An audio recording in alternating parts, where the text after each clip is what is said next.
The next segment discusses the secondary cells. These types of cells can be recharged when they become discharged. Today's secondary cells have taken a giant leap forward.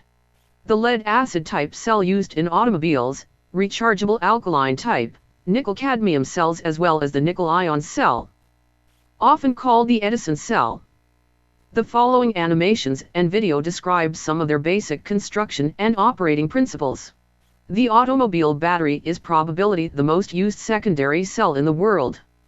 Its basic construction, along with its simple chemical action, allows this cell to be repeatedly recharged and reused over and over. The car battery is one of the simplest ways to create a constant, reliable source of flowing electricity. It creates it by using a chemical reaction between an acid and lead plates. A single lead cell with 6 lead plates is shown. The battery is constructed of a series lead plates and insulators, which sit in a solution of sulfuric acid. The battery has 2 or more rows of cells connected together. It is referred to as a lead storage battery. Here we have 6 cells that are stacked together. Each cell contains lead plates, which forms a single cell. Each cell produces 2 volts. The positive plates are made from lead peroxide, while the negative plates are a spongy metallic lead. The animation below represents a positive and negative plate. The following is in color to help understand. The individual lead plates have thin rubber or wood separators that are placed between the individual lead plate electrodes. A shorting bar connects 6 lead plates in a parallel connection. This forms the positive section for the first half of the cell. A single cell joint is shown below. Using spongy metallic lead plates mounted in a lead frame, the second half of the cell is constructed in a similar fashion. This is the second half of the cell, forming the negative section. The 2 stacked sections are interwoven into each other. The plates are arranged in such a way that a negative plate lies on either side of the positive plates.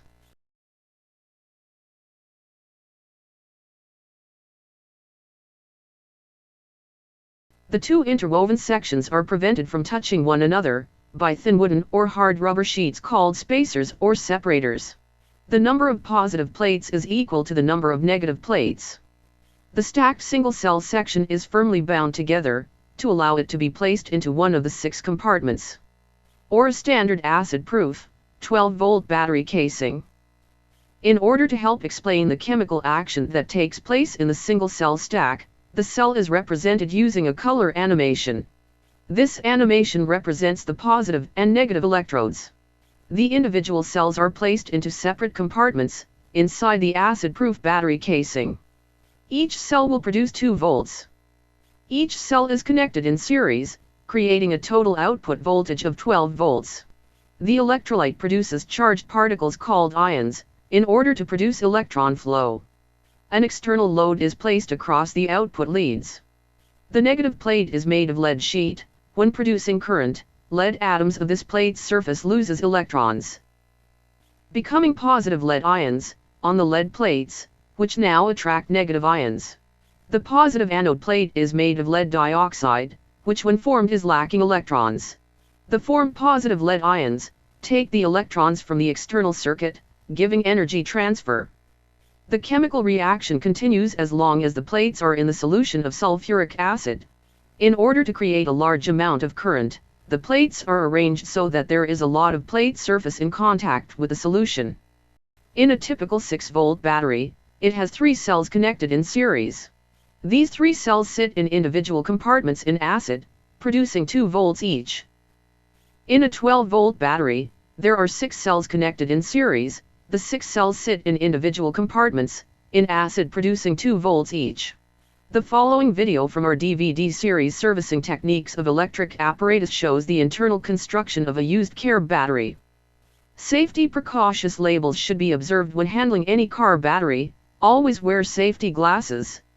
Battery manufacturers list all vital information such as its voltage, amperage, as well as handling instructions.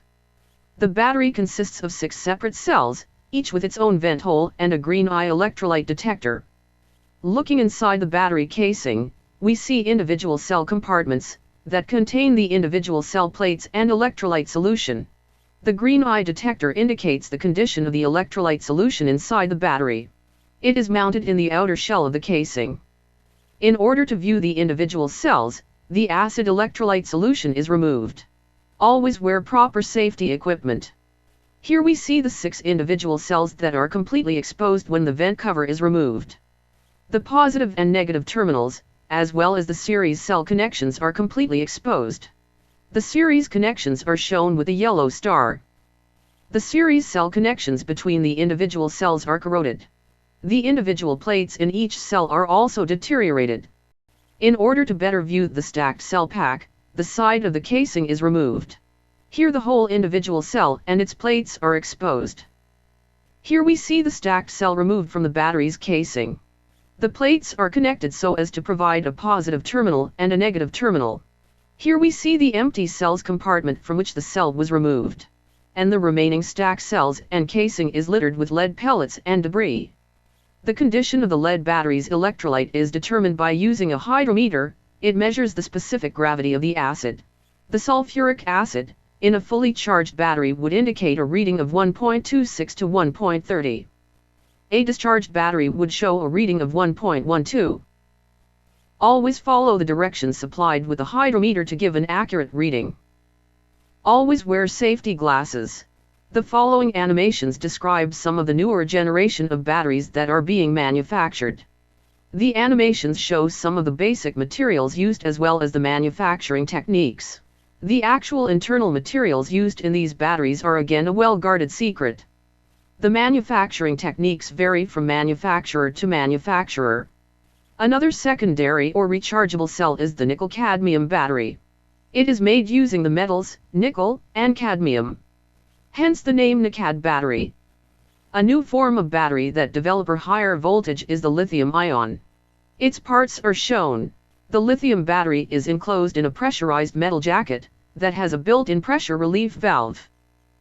The vent is strictly a safety measure, in case excessive heat and pressure build up, that could cause it to explode. As an added precaution, the battery G has a built-in positive temperature PTC switch that is supposed to keep the battery from overheating. Lithium is a lightweight metal that can easily create ions. It can deliver twice the emery of a normal NICAD battery. Each cell produces 3,7 volts. The metal case holds a long spiral wrap, consisting of 3 thin sheets pressed together, forming a positive and negative electrode and separator.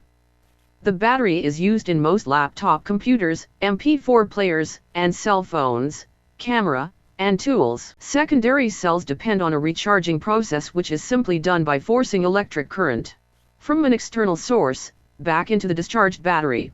The current is forced to flow in the opposite direction as the battery normally produces. This causes chemical changes that took place in the first place to reverse. The standard representation of a battery is shown below. This symbol is used in wiring diagrams, schematics, or pictorial drawings, representing a battery that is used in that circuit. The long plate being positive with the short plate being negative. Battery charges will be discussed in greater detail in future sessions. It should also be understood that primary batteries such as the standard dry cell cannot be recharged. Any attempt to recharge these types of battery of cell may result in bodily injury or an explosion. This concludes this video. Watch for more and refer to our technical books 1 through 5 for repair procedures and techniques. Email us at twmenterprises@roger.com or visit our website at twmmediaservices.com. The books and DVDs can be purchased online through amazon.ca.